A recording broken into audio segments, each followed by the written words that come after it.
Good morning बच्चों। बेटा आज अपने 12th बायोलॉजी जो है उसका अपना चैप्टर है निषेचन पश्य घटनाएं। देख बेटा, हमने लैंगिक जनन की घटनाएं पढ़ी थी, जिसमें हमने 3 पढ़ी थी लैंगिक जनन की घटनाएं। एक तो निषेचन पूर्व घटनाएं, दूसरा पढ़ी थी हमने निषेचन, और तीसरी जो घटना है लैंगिक जनन की वो है निषेचन पश्य घटनाएं। निषेचन पश्य घटनाओं का मतलब क्या हुआ भाई कि निषेचन के बाद होने वाली जो घटनाएं हैं भाई, एक तो निषेचन से पहले होने वाली घटनाएं जिसे हमने निषेचन पूर्व नाम दिया था, एक निषेचन ही है दूसरी घटना, और एक तीसरी क्या है कि निषेचन के पश्चात या निषेचन के बाद जो घटनाएं होती हैं उन्हें कहा जाता है निषेचन पश्य घटनाएं। यानी निषेचन के पश्चात होने वाली घटनाएं निषेचन पश्य घटनाएं कहलाती हैं। और निषेचन पश्य घटनाएं जो हैं इसमें 2 घटनाएं आती हैं। कौन कौन सी? नंबर 1 जो है इसमें आता है युग्मनज। नंबर 1 पर कौन सी घटना है बेटा? युग्मनज। और नंबर 2 जो है इसमें है भ्रूण विकास। भ्रूण विकास यानी निषेचन के पश्चात ये 2 घटनाएं होती हैं। एक तो क्या है युग्मनज और दूसरा है भ्रूण विकास। तो ये 2 घटनाएं हम पढ़ेंगे, युग्मनज और भ्रूण विकास।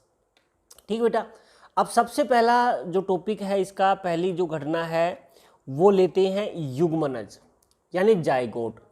देख बेटा, जाइगोट क्या है कि निषेचन के पश्चात, निषेचन जो है उसके पश्चात बनने वाली द्विगुणित संरचना, निषेचन के पश्चात बनने वाली द्विगुणित संरचना जो है वो क्या कहलाती है? युग्मनज कहलाती है। वो क्या कहलाएगी? युग्मनज कहलाएगी। कि निषेचन के पश्चात जो घटना होती है उसे युग्मनज कहा जाता है। यानी जो संरचना बनती है, द्विगुणित जो संरचना बनती है वो युग्मनज होती है। और युग्मनज जो है, ये युग्मनज जो बना है, ये युग्मनज जो है ये नई पीढ़ी जो है उसकी प्रथम कोशिका होती है। नई पीढ़ी की प्रथम कोशिका होती है युग्मनज। या मैं ये कहूँ इसे कि कोई भी जीव जो है उसके जीवन की प्रथम जो कोशिका होती है वो क्या होती है? युग्मनज होती है। तो अतः युग्मनज जो है वो नई पीढ़ी की प्रथम कोशिका होती है। ठीक है बेटा, अब आगे देखिए, बाह्य निषेचन करने वाले जो जीव हैं, पढ़ा था बेटा हमने पीछे, ये बाह्य निषेचन करने वाले जो जीव होते हैं जिनमें निषेचन की क्रिया मादा शरीर के बाहर होती है, उनमें युग्मनज का जो निर्माण है वो हमेशा जलीय माध्यम में होता है। युग्मनज का निर्माण किस में होगा बेटा? जलीय माध्यम में। कौन से जीवों में? जिनमें बाह्य निषेचन पाया जाता है उसमें युग्मनज का निर्माण जलीय माध्यम में होता है। ठीक है बेटा। दूसरी बात, जिन जीवों में आंतरिक निषेचन पाया जाता है, जिन जीवों में आंतरिक निषेचन पाया जाता है उसमें युग्मनज जो है उसका निर्माण मादा शरीर के अंदर होता है। मादा शरीर जो है उसके अंदर होता है। बाह्य निषेचन में युग्मनज कहाँ बनता है? जलीय माध्यम में बनेगा। और आंतरिक निषेचन करने वाले जीवों में युग्मनज जो है उसका निर्माण कहाँ होगा? मादा शरीर के अंदर होता है। ठीक है बेटा, यहाँ तक। अब आगे देखिए कि कुछ शैवाल ऐसे हैं, कुछ शैवाल जो हैं उनमें कुछ शैवाल और कुछ कवक, दो चीजें हैं। शैवाल और कवक जो हैं उनमें युग्मनज तुरंत विभाजित नहीं होता है। युग्मनज में जो विभाजन है वो तुरंत नहीं होता है। युग्मनज अपने चारों ओर एक मोटी भित्ति स्रावित कर लेता है। अपने चारों ओर क्या बना लेता है, एक बेटा मोटी भित्ति स्रावित कर लेता है। और अब ये जो संरचना है वो कहलाती है निशितांड। निशितांड कहलाती है वो संरचना जो है, वो क्या कहलाती है बेटा, निशितांड कहलाती है। निशितांड किसे कहोगे भाई, कवक और शैवाल जो होते हैं उनमें युग्मनज तुरंत विभाजित नहीं होता है और वो अपने चारों ओर एक मोटी भित्ति जो है वो स्रावित कर लेता है और किस में बदल जाता है, निशितांड में बदल जाता है। और निशितांड जो है ये अनुकूलित समय आने पर अंकुरित हो जाता है और अंकुरित होकर नए जीव का निर्माण करता है। तो शैवाल कवक जो हैं उसमें युग्मनज तुरंत विभाजित नहीं होता है, वो अपने चारों ओर एक मोटी भित्ति स्रावित कर लेता है और निशितांड में बदल जाता है। इसका मतलब ये हुआ कि ये युग्मनज तुरंत विभाजित न होकर विश्राम अवस्था में जाता है और जब अनुकूल परिस्थितियां आती हैं तो ये अंकुरित होकर नए जीव का निर्माण करता है। ठीक है बेटा। अब जो निशितांड अंकुरित होगा तो अंकुरित होने के बाद इसमें अर्धसूत्री विभाजन होगा। कौन सा विभाजन होगा बेटा, अर्धसूत्री विभाजन होता है। और अर्धसूत्री विभाजन होगा तो अगुणित जीव का निर्माण होता है। कौन सा जीव बनेगा बेटा, अगुणित जीव बनेगा। अब देखिए बेटा, कवक और शैवाल अगुणित होते हैं, ठीक है। इनसे जो युग्मक बनेंगे वो भी कौन से होंगे, अगुणित। युग्मकों का संयोजन होगा तो द्विगुणित युग्मनज बनेगा। अब युग्मनज में अर्धसूत्री विभाजन हुआ तो कौन सा जीव बना, अगुणित जीव बना। अब देखिए बेटा, इनके जीवन काल में कौन सी अवस्था प्रभावी है, देखो ये अगुणित अवस्था है, ये भी अगुणित अवस्था है और ये अगुणित अवस्था है। यानी द्विगुणित अवस्था केवल किस में आती है, युग्मनज के समय ही आती है, ठीक है। तो ऐसा जीवन चक्र जिसमें अगुणित अवस्था प्रभावी होती है तो उसे बोला जाता है अगुणित जीवन चक्र बोला जाता है। वो क्या कहलाएगा बेटा, अगुणित जीवन चक्र कहलाता है। अब क्वेश्चन ये आता है भाई, अगुणित जीवन चक्र किसे कहते हैं।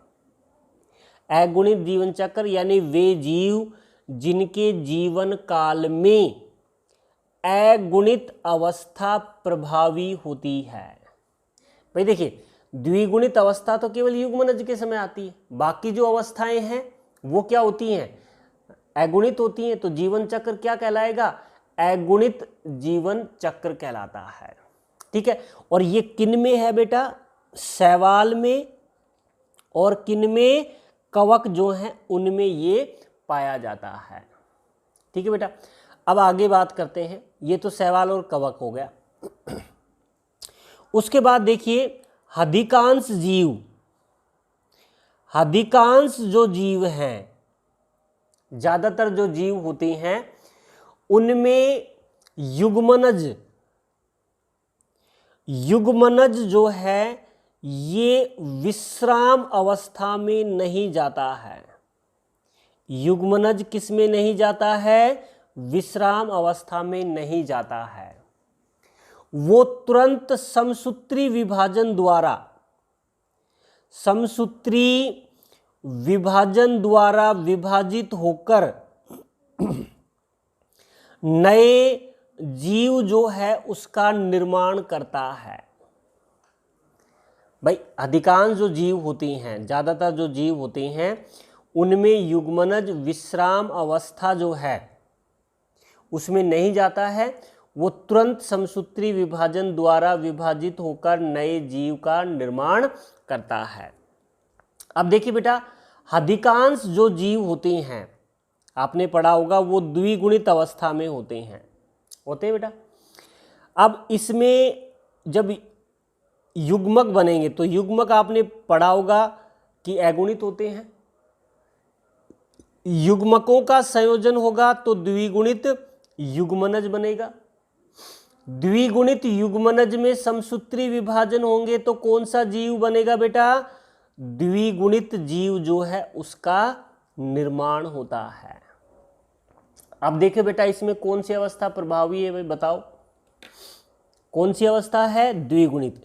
देखिए बेटा, ये अवस्था द्विगुणित है, ये अवस्था द्विगुणित है, ये अवस्था द्विगुणित है, ठीक है। यानी अगुणित अवस्था केवल युग्मक निर्माण के समय ही आती है। तो ऐसा जीवन चक्र क्या कहलाएगा बेटा बताओ? द्विगुणित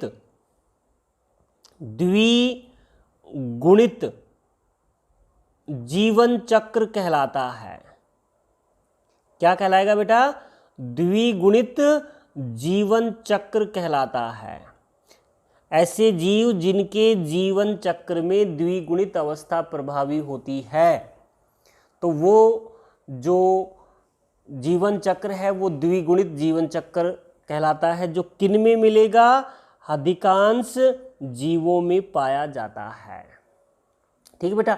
तो ये हो गया अगुणित जीवन चक्र हमने पढ़ लिया, और क्या पढ़ लिया बेटा?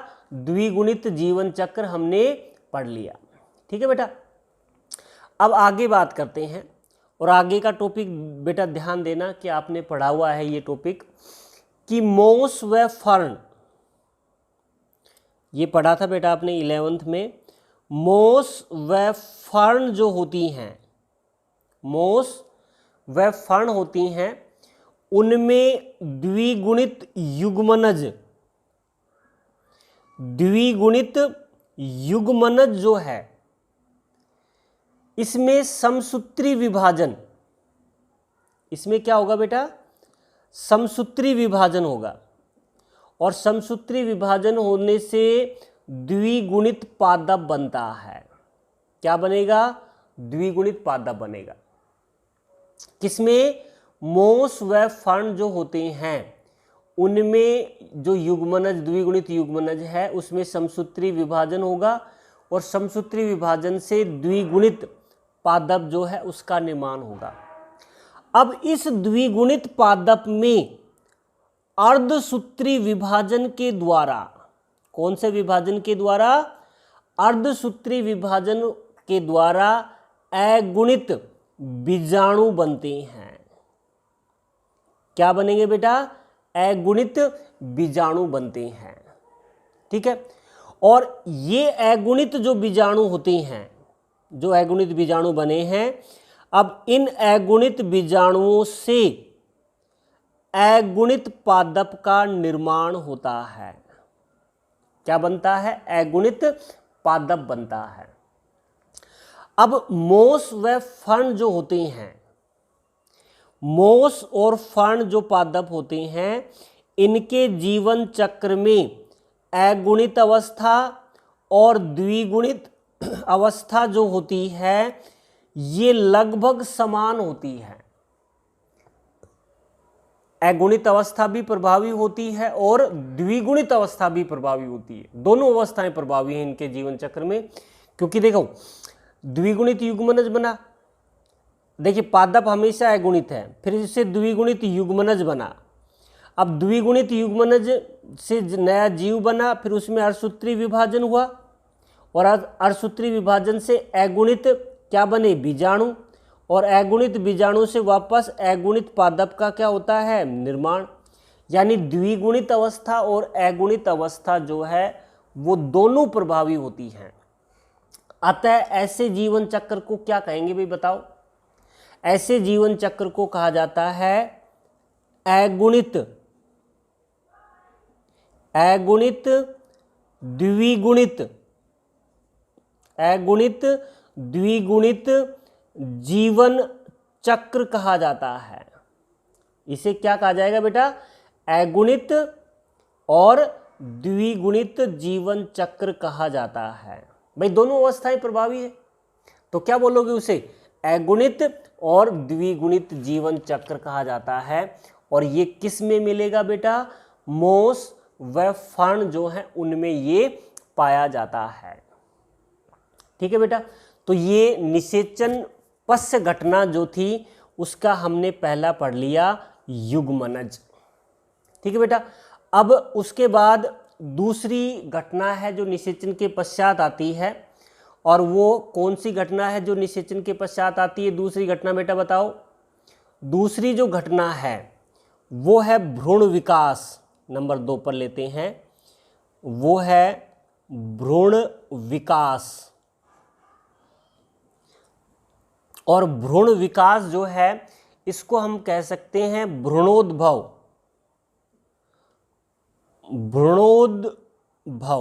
भ्रूणोद्भव भी कह सकते हैं, या इसको आप क्या कह सकते हैं? भ्रूण विकास, यानी भ्रूण का विकास।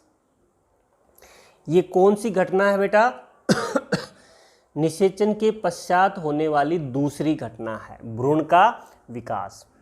देखिए बेटा, इसमें क्या होता है कि इस जो चरण है इसमें द्विगुणित जो युग्मनज बना है, अब इस युग्मनज से भ्रूण का द्विगुणित भ्रूण जो है उसका निर्माण होता है। क्या बनेगा बेटा? भ्रूण का निर्माण होगा। अगर युग्मनज से भ्रूण के विकास की जो प्रक्रिया है वो भ्रूण विकास या भ्रूणोद्भव कहलाती है। युग्मनज से भ्रूण के विकास की प्रक्रिया। ठीक है बेटा, अब भ्रूणोद्भव जो है, भ्रूणोद्भव की क्रिया जो है इसके 2 चरण होते हैं। भ्रूणोद्भव के कितने चरण है बेटा? 2 कौन कौन से हैं? जिसमें पहला चरण आता है कोशिका विभाजन। पहला चरण है इसमें कोशिका विभाजन। कोशिका विभाजन ये पहला चरण है भ्रूण विकास का, कोशिका विभाजन। देख बेटा, कोशिका विभाजन की जो क्रिया है इसमें क्या होता है ये देखना एक बार। कोशिका विभाजन में जो क्या होता है कि इसमें जो युग्मनज है, इस युग्मनज में लगातार समसूत्री विभाजन होते हैं। लगातार क्या होंगे बेटा? समसूत्री विभाजन होते हैं युग्मनज में। और युग्मनज में जब लगातार समसूत्री विभाजन होते हैं तो कोशिकाओं की संख्या में क्या होती है? वृद्धि होती है। और कोशिकाओं की संख्या में अगर वृद्धि होती है तो जो भ्रूण है उसके आकार में भी वृद्धि होती है।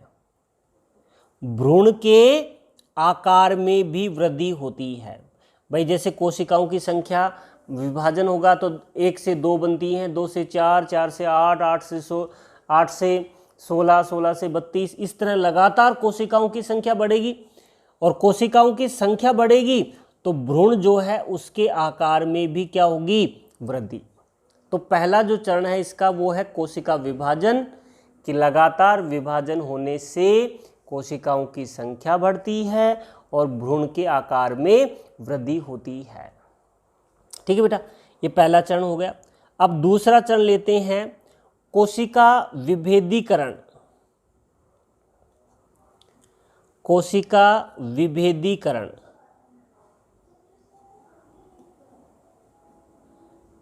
कोशिका विभेदीकरण। देखिए बेटा, कोशिका विभेदीकरण क्या है कि जब कोशिका विभाजन हो जाता है युग्मनज में तो कोशिकाएं जो हैं वो निश्चित आकार, विभाजन होने के बाद कोशिकाएं निश्चित आकार और आकृति, निश्चित आकार और आकृति में विभेदित हो जाती हैं, जिनसे उत्तक जिनसे उत्तक, अंग, अंगतंत्र, अंगतंत्र और संपूर्ण शरीर का निर्माण होता है।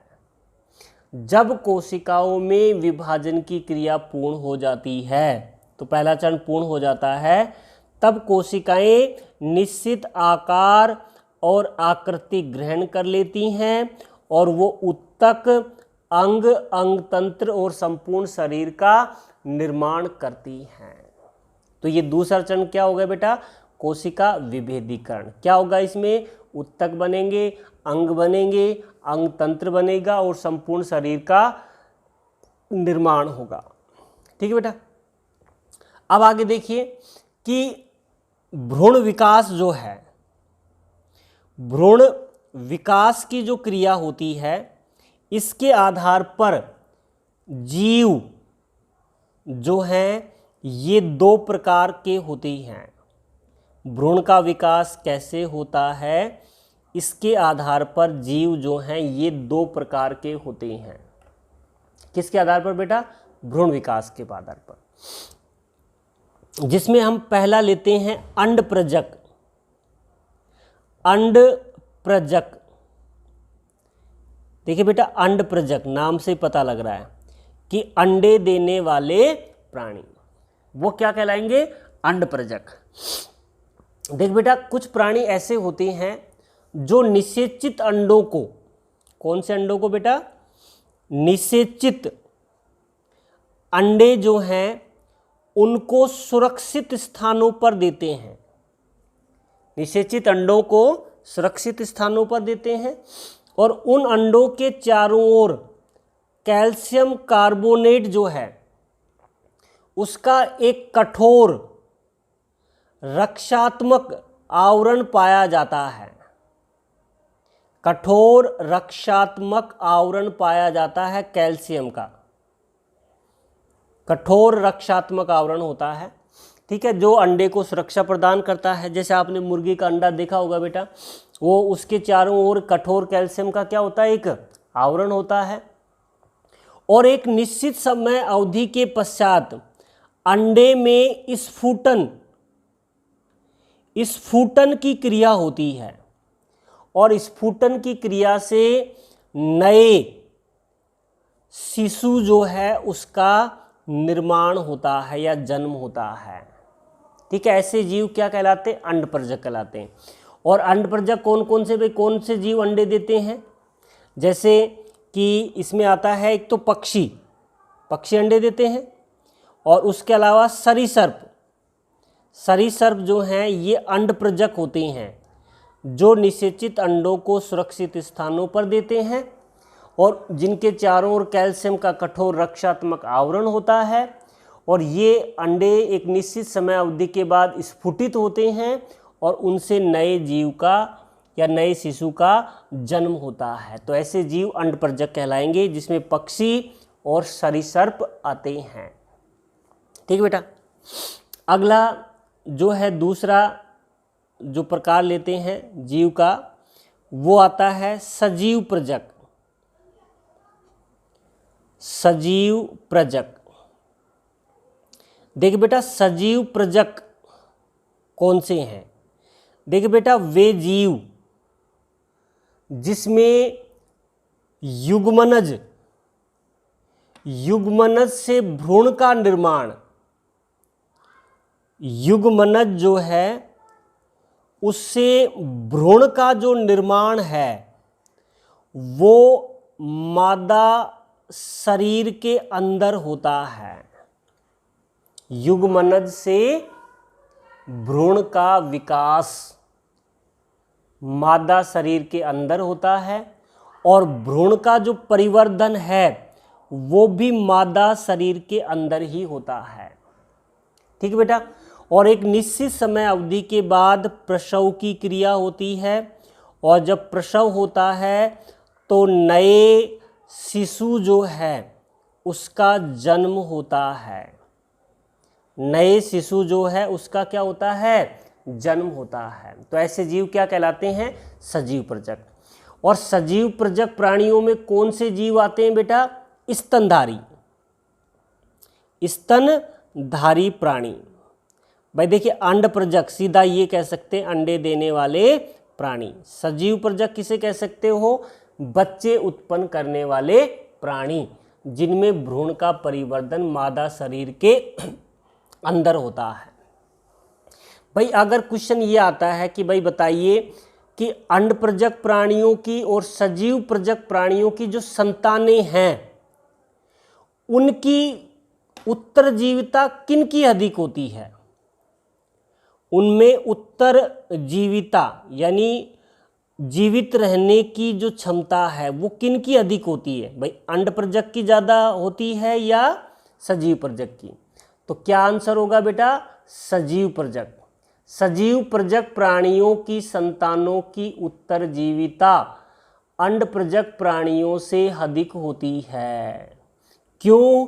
क्योंकि सजीव प्रजक प्राणी जो हैं उनमें भ्रूण का परिवर्तन कहाँ हो रहा है? मादा शरीर के अंदर होता है। अतः उनको सुरक्षा प्राप्त होती है, जिसके कारण उनकी संतानों की उत्तरजीविता अधिक होती है। भाई जैसे पक्षी आपने देखे होंगे कि आंधी तूफान आने पर उनके अंडे गिर जाते हैं और फूट जाते हैं, यानी उनकी संतानें नष्ट हो जाती हैं। जबकि अगर मनुष्य की बात करें तो मनुष्य में जो शिशु है उसका परिवर्तन मादा शरीर के अंदर हो रहा है, जिसकी पूरी देखभाल की जाती है, सुरक्षा दी जाती है। अतः उनकी उत्तरजीविता क्या होती है? अधिक होती है। ठीक है बेटा, ये तो हो गई जंतुओं की बात। अगर हम अब थोड़ा सा पादपों की बात करते हैं कि उसमें भ्रूण विकास कैसे होता है। देखिए बेटा, पादप में जो निषेचन होता है और निषेचन से जो युग्मनज बनता है, युग्मनज आगे चलकर क्या बनाता है बेटा? भ्रूण बनाएगा। क्या बनाएगा? भ्रूण। भ्रूण बनने के बाद जो अंडाशय है, अंडाशय किस में बदल जाएगा? फल में बदल जाएगा। और बीजांड जो है वो किस में बदल जाता है? बीज में बदल जाता है। भाई पादपों में जब निषेचन हो जाता है तो युग्मनज तो क्या बनाएगा? भ्रूण बनाएगा। अंडाशय फल में बदल जाएगा और बीजांड जो है वो किस में बदल जाता है? बीज में बदल जाता है। ठीक है। और जब फल सूख जाते हैं तो बीज अंकुरित होकर नए पादप का निर्माण करते हैं। भाई आपने देखा होगा फल होता है, फल के अंदर बीज होता है, तो फल जो है जब सूख जाता है और बीज को जब जल, वायु और नमी मिलती है तो वो अंकुरित होकर नए पादप का निर्माण करता है। ठीक है बेटा, तो ये हो गया अंड प्रजक व सजीव प्रजक। और दूसरी घटना अपनी पूरी हो गई भ्रूण विकास या भ्रूणोद्भव। ठीक है बेटा, अब इस चैप्टर का लास्ट टॉपिक आता है जनन का महत्व। जनन का महत्व क्या है?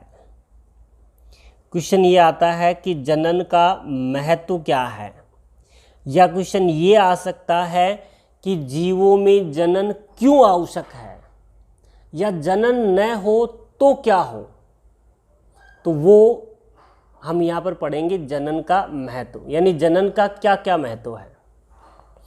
सबसे पहला महत्व जो है जनन का वो हम लेते हैं, जनन जो है इसके कारण पृथ्वी पर, जनन के कारण पृथ्वी पर जीवों की निरंतरता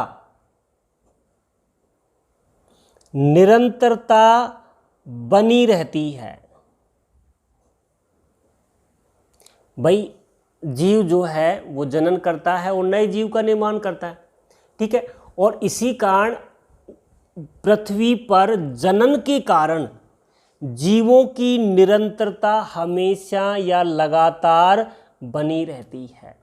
ये पहला महत्व हो गया। दूसरा महत्व इसका आता है कि जनन के कारण ही पृथ्वी पर विशेष जाति जो है, विशेष जाति के जीव की निरंतरता बनी रहती है। विशेष जाति जो है उसके जीव की निरंतरता बनी रहती है। भाई जीवों की भी निरंतरता बनी रहती है और एक विशेष जाति जो है उसके जीवों की भी निरंतरता किसके कारण?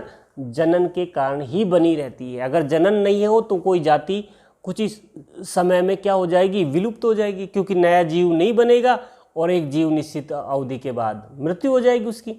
तो जनन के कारण ही उसकी निरंतरता बनी रहती है। ठीक है बेटा।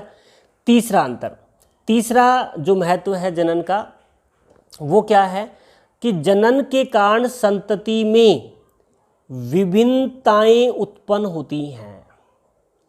क्या उत्पन्न होती हैं बेटा? विभिन्नताएं। कौन से जनन में होंगी? लैंगिक जनन में विभिन्नताएं उत्पन्न होती हैं और विभिन्नताएं उत्पन्न होने के कारण ही जीव जो है वो वातावरण जो है, एक मिनट बेटा, वातावरण जो है उसके प्रति क्या होता है? अनुकूल होता है। भाई जीव जो है वो वातावरण के अनुकूल किसके कारण होता है? विभिन्नताओं के कारण। और विभिन्नताएं किसके कारण उत्पन्न होती हैं? जनन के कारण उत्पन्न होती हैं। ठीक है बेटा। अब चौथा जो महत्व है, लास्ट महत्व जो है वो है जनन का कि जनन के कारण संतति जो है उसमें वांछित लक्षण आते हैं। जनन के कारण संतति में कौन से लक्षण आते हैं बेटा? वांछित लक्षण जो हैं ये आते हैं। तो ये चार महत्व हैं जनन के। पृथ्वी पर जीवों की निरंतरता हमेशा बनी रहती है। किसी एक जाति के जीवों की निरंतरता हमेशा बनी रहती है। विभिन्नताएं उत्पन्न होती हैं जो जीव को वातावरण के अनुकूल बनाती हैं। और चौथा है कि जनन के कारण ही जीव में वांछित लक्षण आते हैं। तो ये हैं बेटा जनन के चार महत्व। और इसी के साथ अपना जो पहला चैप्टर था जीवों में जनन ये पूरा हो गया। ठीक है बेटा। तो आज के लिए इतना ही। Thank you.